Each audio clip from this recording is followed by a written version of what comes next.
Okay, let's talk song splits. Who gets what percentage of royalties from the writer's share of a song in a collaboration? Usually the best approach is all in, completely equal, fair shares across the board, regardless of amount of contribution.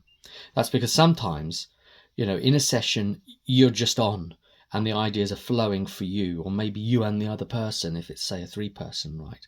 Maybe you're just buzzing back and forth, and the third person is just watching on in awe, and they're an okay writer too, but they just haven't got it that day. So the best thing they can do is just get out of the way of all of the great ideas going and just try to facilitate and help in some other way. Maybe just go and make the tea, or maybe just kind of be a cheerleader, as you'd call it, right? Or try and help out in some other ways and start writing things down and coming up with ordering something else, some sort of admin task or whatever.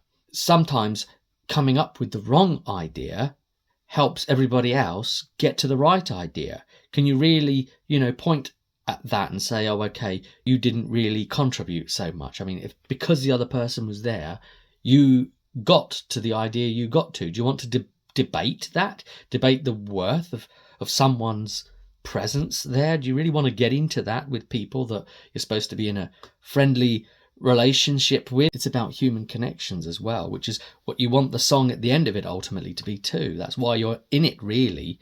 If you're in it for money, then what the hell are you a songwriter for? There's loads of other avenues that would better serve you in that. Sometimes, exceptions probably exist. You could argue that something like where someone has come in really, really late towards the very end of the song, say, and they've just contributed kind of like one tweak or something. Maybe, you put them on the credits, but maybe you could argue a smaller cut in something like that. But where someone's been present and you're trying to sort of say, okay, yeah, you didn't do any of the lyrics, you just did some of the music and whatever, and we did all the lyrics and we did some of the music. When you start getting into that, just don't. So ultimately, every idea should serve the song. And here's why proportionate royalties don't work.